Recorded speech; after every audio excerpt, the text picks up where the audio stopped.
actually predated Islam, that the Kufi script was existing before the advent of Muhammad. And there were two types of Kufi script. There's the casual style and the formal style. This is written in the formal Kufi script style. It was only called Kufi because it actually came to be used commonly in Kufa in Iraq. That doesn't mean it existed before.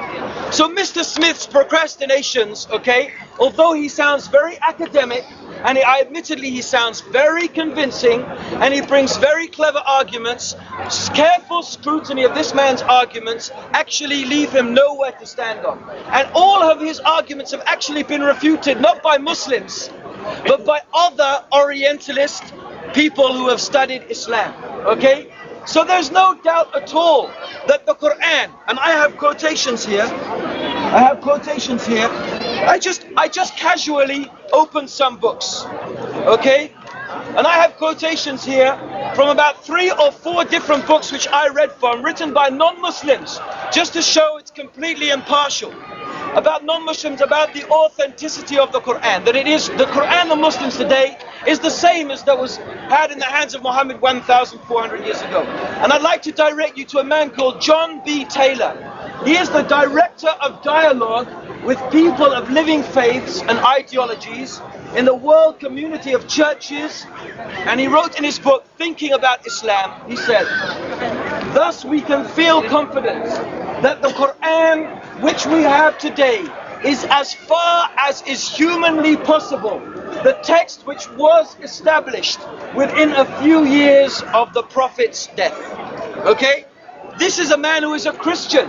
Not only is a Christian, he's a Christian missionary involved in dialogue with Muslims. He has to admit that the Quran the Muslims have was without doubt the same text that was established within a few years of the Prophet Muhammad's death. And I have many other quotations here, okay? We have one, John Bagot Glubb, H.A.R. Gribb, Francesco Gabrielli, okay? And we also, I had a whole list. I have actually a photocopied sheet that I did from my research. But I also have in my here, I have here, by the way, just to reconfirm what I was saying about the, where is it gone? About the manuscript that I was talking about here, the Kufic script. As I mentioned, this is indeed the Kufic script, okay?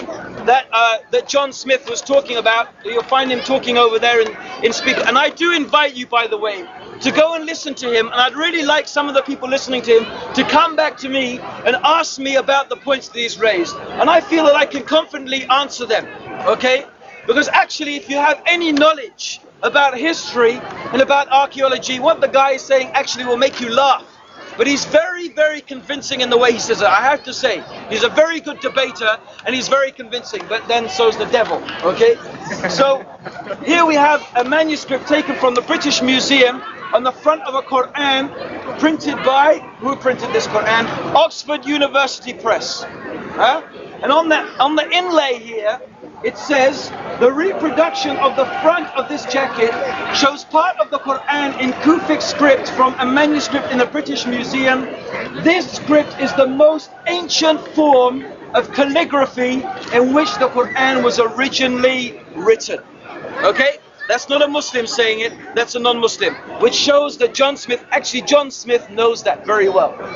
Okay? And I have to say here, please don't get offended, okay? But the methodology of the Christian missionary is to lie about Islam. And that's not surprising, because that's what his Bible teaches. Paul in the Bible says, what does it matter if I lie for the greater glory of God? Okay? Paul admitted in the Bible that there is nothing wrong with lying for the so-called greater glory of God. In fact, you can study the methodology of Christian missionaries all over the world today, and it's their methodology to lie and to trick people into following Jesus. That's part of their methodology. So anyway, that's what he believes. So if that's his belief, we have to realize that he doesn't mind standing up there lying, but he does it very convincingly, and he makes a lot of people think that he's got something to say, but in reality, the own non-Muslim scholars have refuted most of the things that this man has been saying. And here, this man who translated the Quran, Arthur J. Arbery, was an expert in the Arabic language. He clearly states in this introduction he writes in the Quran, he clearly states here that there is no doubt at all, I'm not sure I can find it exactly. He says here, apart from certain orthographical, if you know what that means, orthographical modifications of the original, somewhat primitive method of writing, intended to render unambiguous and easy the task of reading and recitation, the Quran as printed in the 20th century is identical with the Quran as authorized by Uthman more than 1,300 years ago. Of course, he was writing quite a while ago, this man. Okay? So this, what I have here, is a photocopy of the Uthmanic Quran. Okay, and you can see it here without the vowel points, because later Qurans, they have vowel points. They have marked in order for you to be able to pronounce the vowels, because there's no vowels in Arabic. The vowels are not written down. You only have the consonants in Arabic. Okay? Afterwards, when Islam spread very far, people had difficulty in reading the Quran correctly because they weren't familiar with the Arabic language like the pure Arabs were. So they started putting vowel marks. If someone's got a Quran, we can show. Anyway, so that's what Arbery says quite clearly, that this Quran is identical. So Muslims and non-Muslims need to have no doubt that the book that I'm holding in the book I'm holding in my hand, the Quran that I have, is identical to the Quran that was revealed to Muhammad sallallahu alaihi wasallam 1,400 years ago. As far as is humanly possible for any book to be proven authentic, the Quran can be proven authentic. Okay? This is my argument. There are many other arguments as well, by the way, to prove that the Tashkent copy is in fact the Uthmanic copy, the one ordered to be written by Uthman, who ordered the scribe of Prophet Muhammad, whose name was Zayd ibn Thabit. He ordered him to compile an absolutely authoritative collection of all the verses of Quran. He did this and he had it authenticated, he had it confirmed by over 50 of the living memorizers of the Quran. And by the way, another amazing thing about the Quran is, and also to say that, by the way, just because something is written down, it doesn't necessarily mean that it's authentic. In fact, many of the early Muslim scholars had serious doubts about the efficiency of written material, and they actually believed that things that were memorized were actually could be proved more authentic, okay, than those things which were not. Now, Mr. Smith over there, Joseph Smith, he's gone now, but if you listen to him, he might talk about the unreliability of transmitted verbal information. And he'll give you the old thing, we all know about it, Chinese whispers, yeah? So if I start saying something here, it gets past whispered, whispered, whispered, whispered, whispered, and by the time it gets back to me, it will be changed. Now we all know that's the truth, okay? There's no doubt about that. However, that's not necessarily the case. First of all, in the case of the transmission of the sayings and the deeds of the Prophet Muhammad, it wasn't Chinese whispers, okay? They weren't playing a game. They were talking about the revelation which God, the creator of the heavens and the earth, revealed to the benefit of all of mankind. Secondly, I was thinking about this issue, and I remembered my father. My father always used to teach me something. He used to say to me, Anthony, that used to be my name before I became a Muslim. He used to say to me, Anthony, R-A-U. Always remember, R-A-U. Return after use. Huh? You see, you pick something up and you put it down somewhere else. And then they'll be shouting, where's it gone? Where's my thingamajig? Where's my whatever? And you find it somewhere else. My father would say, R-A-U. As my father always, and he would say, my father taught me this. So my grandfather, who I never saw my grandfather. But from my grandfather, to my father, to me, and now to my son, through generations, a simple instruction is passed on. R-A-U. Now what you find is that most of the sayings of the Prophet Muhammad are simple instructions. And what's more, you find them manifested practically, consistently in the daily lives of people. You understand? There's a difference between what you whisper, some stupid thing, and you whisper it round, okay, and it comes down as giggle, okay? It doesn't mean anything. But when you're practically manifesting something in your life, every day in my life, my father's saying, R-A-U. Remember, do that in your life, R-A-U. You see, it's different. It becomes part of your habit. And you remember, oh yes, that's what my grandfather taught my father. And I taught it to my son. And it's manifested practically in your life. You see, that's the same with most of the traditions of Muhammad. How to pray, how to fast, how to be kind to your parents, what to do here, what to do there. It's not just something they told and, oh, that's interesting, let me file that away in my mind. It's something they learned and they manifested it. And when they were acting, they remembered it in their life and passed it on. You see? So it's not like these people make out. And in fact, oral transmission in such a situation is not at all unreliable. In fact, when you add to that the type of intensity the Muslim scholars used to go in order to make sure that these sayings of the Prophet Muhammad were authenticated, that they weren't invented, that they weren't corrupted, they would demand, who did you hear this from? And they would have to examine the character of this man. Is he truthful? Is he known to be pious and religious? Has he got a good memory? Meaning maybe he forgot, maybe his mind slipped. And the other thing we have to remember is in those days, okay, people had much better memories than we. They didn't have writing like we do. They didn't have video recorders. They didn't have tape recorders to put everything down. They used to remember things. They used to remember things. And the other thing we find is until this day, you will find little children of 8 years old who can memorize the Quran in Arabic from beginning to end. And the Quran was memorized by so many Muslims. How is it possible, as this man Joseph Smith claims, okay, that the Quran, now think about this man, what he's saying is so laughable. It's so laughable. The reason why people don't bother asking this man's questions is because anyone who knows anything will think it's not even worth replying to this nonsense. It's so absurd. But he does make it sound convincing. But now imagine the scenario Joseph Smith is painting. He's painting a scenario that in fact the Quran was only introduced 150 years after Muhammad. Now imagine this. These Arabs, okay, if you only look at them 50 years ago, as they are Muslims, okay, but having deserted Islam, you see how they're fighting each other. Look at them now. Saddam Hussein fighting Saudi Arabia. Look at these people fighting and quarreling. It's like it's in their blood. Okay, they're Bedouins. It's their nature. And before Islam, they were idol worshippers. Each one worshipped his own idol. Each one, as this man Joseph Smith admitted himself, they would set up an idol in a town in order to make it a center of influence. He said that himself.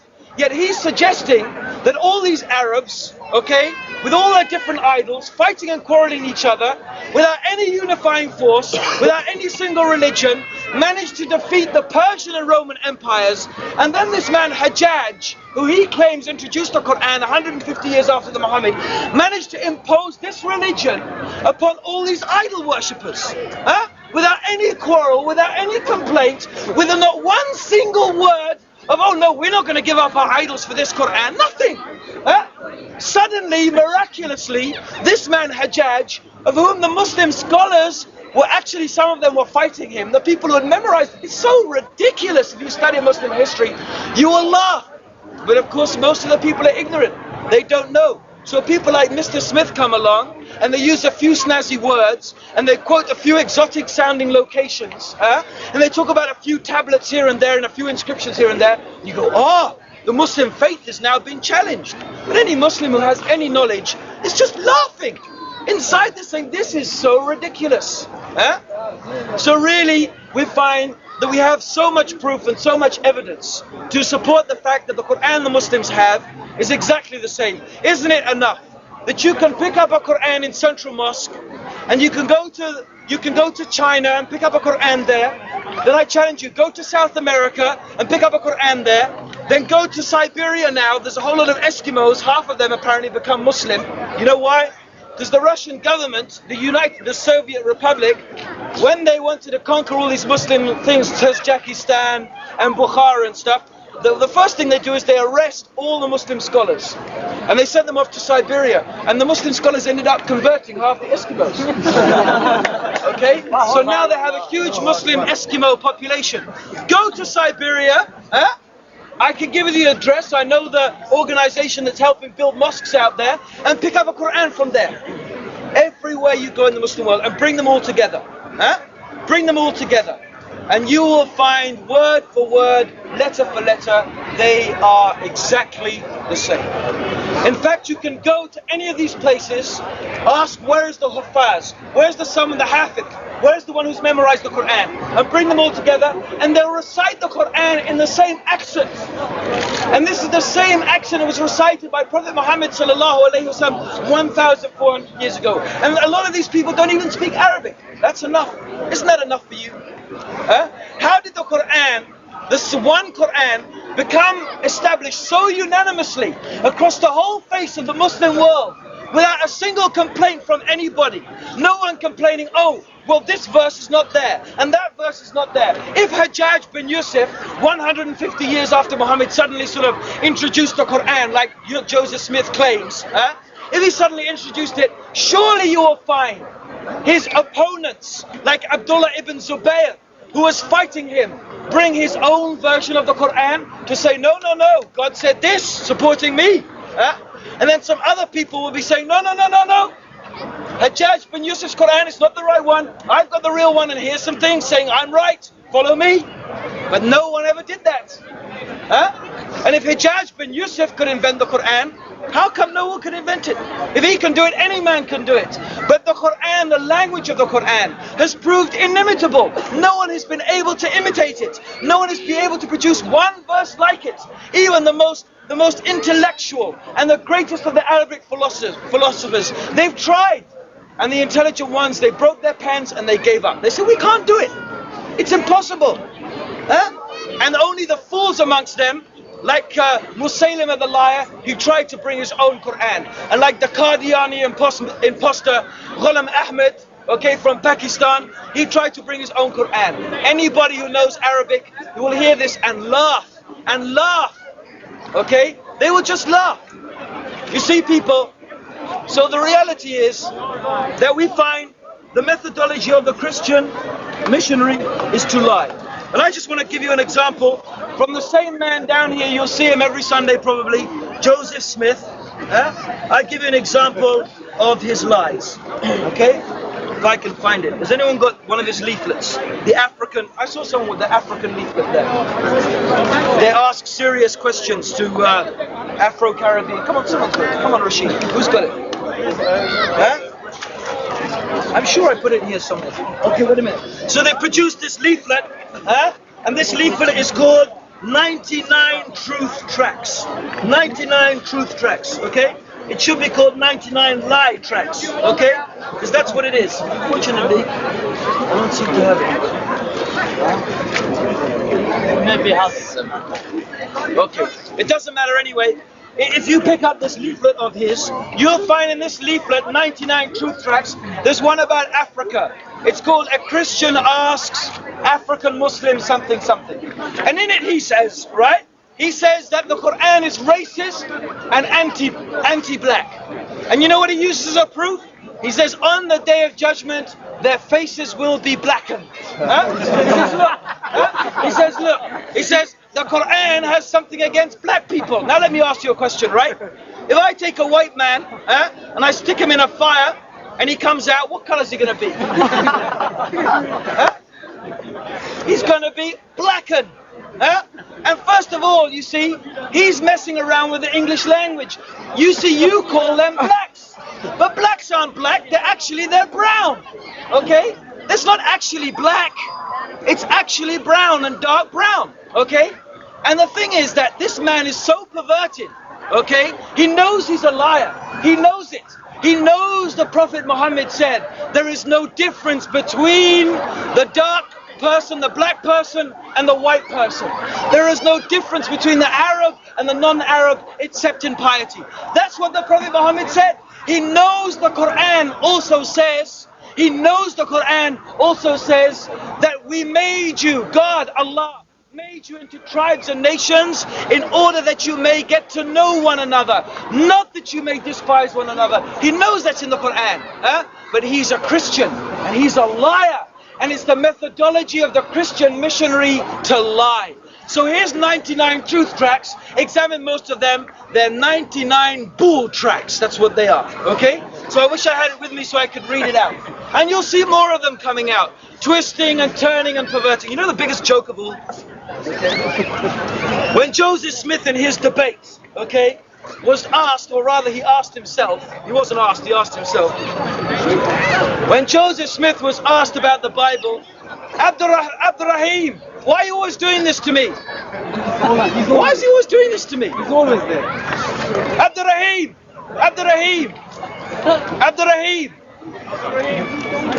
can you get it? Every week you do this to me, yeah. Every week you do it to me. Why don't you take the Yehudi over there, far away, okay?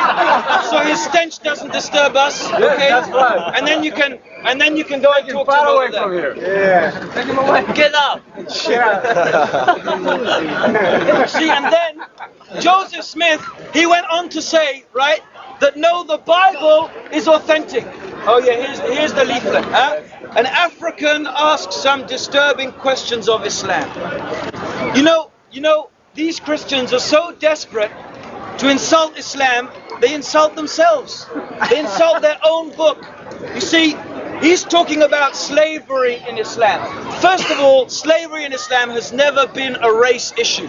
I don't deny there's slavery in Islam. I wouldn't be a Muslim if I did. But it's not a race issue. Islam doesn't say enslave the niggers, okay, because they're inferior to us. We found actually that the black Saracens were enslaving the Europeans. That's the reality. So slavery in Islam is not a race issue like this man makes it out to be. It was never a race issue. And the other thing we'd like to unfortunately point out to him, that he's complaining about how Islam went sword in hand, converting people with a sword swinging, become Muslim. You know, here it's talking about how the Muslims, he says, fight and slay those who, he says, fight and slay and seize them, beleaguer them, and lie in wait for them in every strategy of war. Huh? And so he's saying how the Muslims make war on those who make war upon Allah and His Messenger and strive after corruption in the land. What's wrong with that? Striving after corruption in the land. I'm glad he's admitting Christians make corruption in the land. Okay, will be that they will be killed or crucified or have their hands and feet. You see, look at him. Now this man knows Joseph Smith. He knows tafsir. He knows explanation. He's got a master's degree in Islamic studies. And look at him. He can't resist lying. He wants to take this verse out of context. He thinks it's talking about killing every non-Muslim and crucifying them. But that's not what it means. This verse about crucifixion, okay, and about chopping hands and feet off is for armed robbery. It's for armed robbery. And in fact, the people who it was done to, they were Muslims. The people whom this verse was implemented on were Muslims, okay? The other thing is that in Ethiopia, this Christian country that he's talking about, the king of Ethiopia, Negus of Abyssinia, in the time of Prophet Muhammad, along with most of the nobility and most of the bishops, embraced Islam. And there was no Muslim army ever went to Ethiopia. The Ethiopians, a lot of them, most of them you find today, they embraced Islam in the time of the Prophet Muhammad, when his companions went over there seeking refuge there. Huh?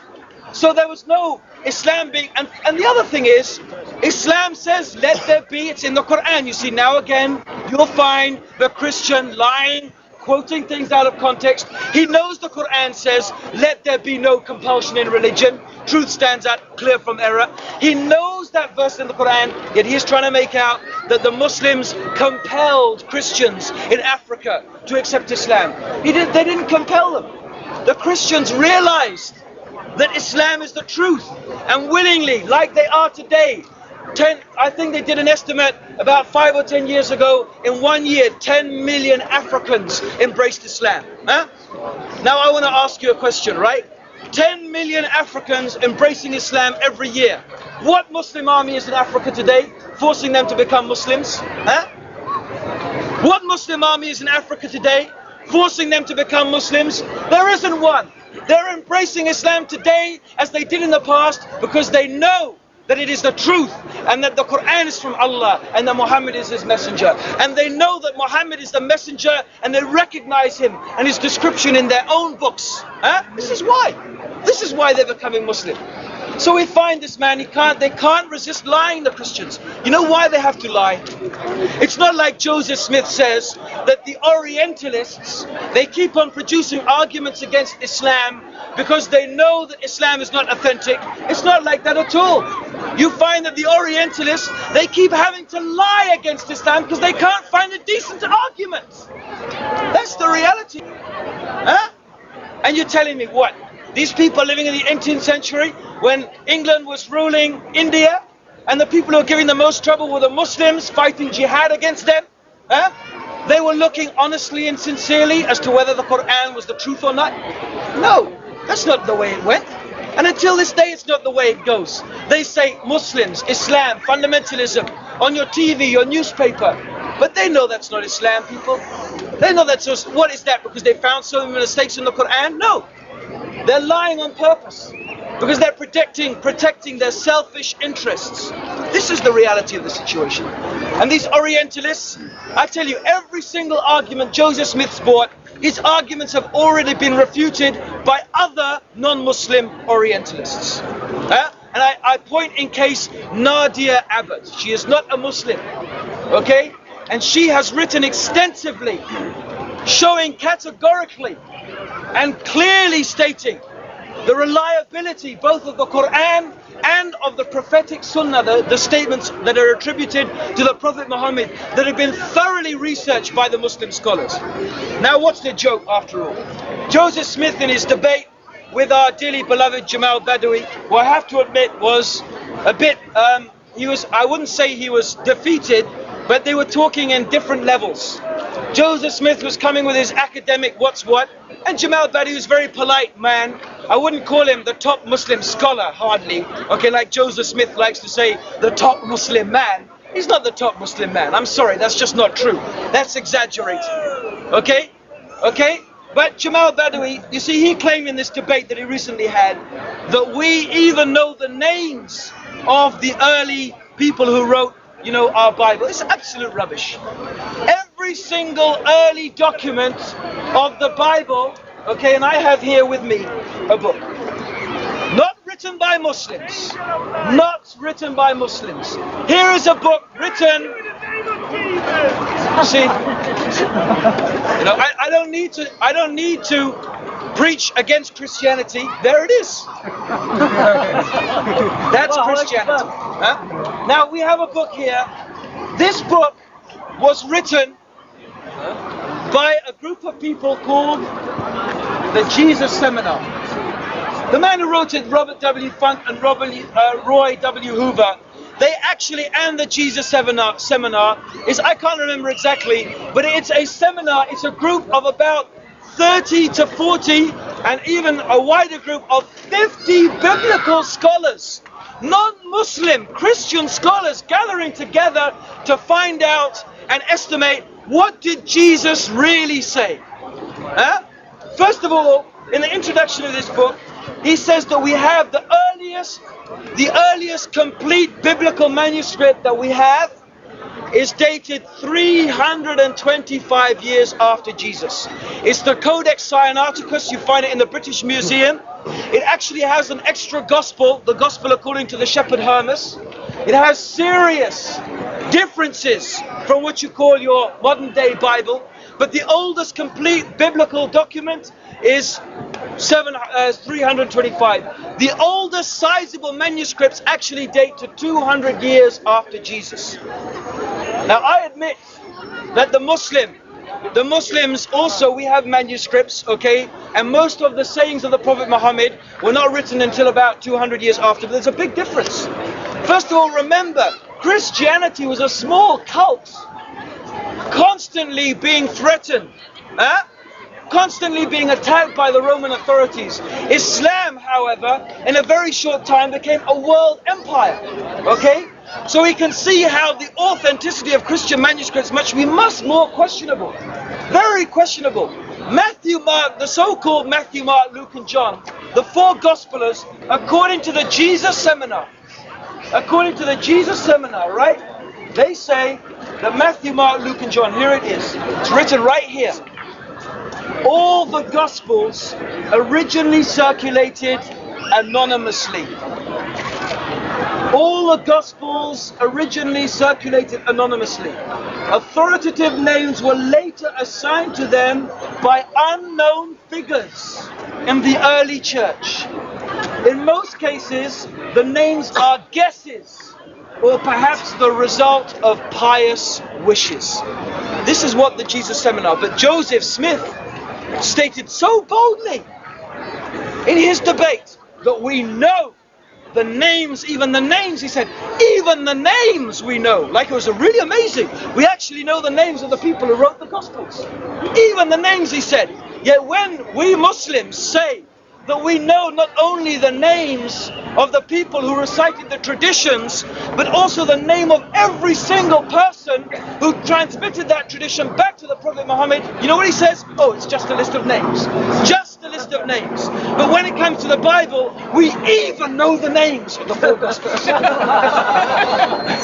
You see, there's double standards going on here. Double standards going on, you know? But in fact, he doesn't. He doesn't know the names of the four Gospelers, and I challenge him right here. Pass it on to him. Bring your proof. Bring your proof of the names. If you even want to know who wrote Matthew, Mark, Luke, and John, bring me your proof. Huh? We'll go and we'll read a little bit more here. Or before I surprise you with the real surprise, the real icing on the cake. Huh? We'll finish off with telling you something about this lovely book here, written by the... Oh, have you noticed, by the way, the 5 Gospels? The 5 Gospels? You thought there was 4, didn't you? Huh? Not according to the Jesus Seminar. Now here they said, right? Mark. The suggestion that the Gospel was written by Mark was first made by Papias, 130 years after Jesus. As reported by Eusebius, who lived 325 years after Jesus. Now I asked Joseph Smith to even bring to us the document where Papias said that this Gospel, according to Mark, was written by Mark. He hasn't got it. But he says, we Muslims, we have to produce original documents. We have to, he says. Yet he claims he knows their names, but he only knows the names through someone who claimed that he wrote it. He heard Papias. How did a man living 325 years after Jesus said that a man 130 years after Jesus said this Gospel was written by Mark? Huh? What's the proof? So the only information, the first real information, he goes on to say, in this, as in the other matters, Matthew, Mark, Luke, and John, the others as well, Papias is unreliable because he is interested in the guarantees of an eyewitnesses rather than in the oral process that produced Mark. And you know what's interesting here is while Joseph Smith is attacking the oral preservation of the sayings of the Prophet Muhammad in the Quran, he's attacking the methodology used by the Muslims. The Jesus Seminar is actually saying that Christianity needs some authoritative form of proving oral tradition. Amazing. You see the double standards of these Christians? You see the double standards? That's very sad. That's very sad that you have to lie. That's very sad that you won't apply the same standards to the Quran as you applied to your book. I really honestly say, okay, whenever I attack the Bible, I attack the Bible on standards that I would expect the Quran to be attacked upon. I won't make ridicule of something in the Bible that's in the Quran. How could I? Yet this man is ridiculing the Quran, but you'll find the same things in the Bible. We mentioned slavery. Slavery is approved of in the Bible. Yet this man, Joseph Smith, in his pamphlet, asking Muslim Africans to ask serious questions about Islam, he attacks slavery. Yet Paul in the Bible allows slavery. There's no condemnation of slavery in the Bible. So if he's attacking slavery in the Quran, why doesn't he attack it in the Bible as well? Because the man is so desperate to find an argument, he has to lie, and he has to even lie against his own book and make fun of his own book. Now, just to put the icing on the cake, we talk about the Jesus seminar. The 5 Gospels. What did Jesus really say? What they did here in this lovely book, okay, is they divided the sayings of Jesus, and here's an example: black, red, grey, and they also have pink. Black means they think that Jesus definitely didn't say it. Grey means this is something that we're almost certain Jesus didn't say. Red means Jesus almost definitely said it. And pink means Jesus probably said something like it. Oh dear. Oh dear. You know what? 70% of the words of Jesus are in black. The Jesus seminar believe that 70% of the words attributed to Jesus, they believe he never ever said them. But Mr. Smith, I know my Bible is the truth. I know it's been proven, and until today it's still being proven that it's authentic. His teacher in SOAS, was a teacher of Arabic. His teacher in the School of Africa, I gave up looking at the Bible because there's no point anymore. Everything's been said about it. Yeah, there's so many mistakes in it. What's the point? But he claimed, no, because why? He said his teacher was claiming how authentic the Bible was. But Joseph Smith himself says, no, we need to go to the experts. Well, who could be more expert than the Jesus seminar? 70% of the words of Jesus, they think he didn't really say it. You know the next book that's coming out? What did Jesus really do? I can't wait.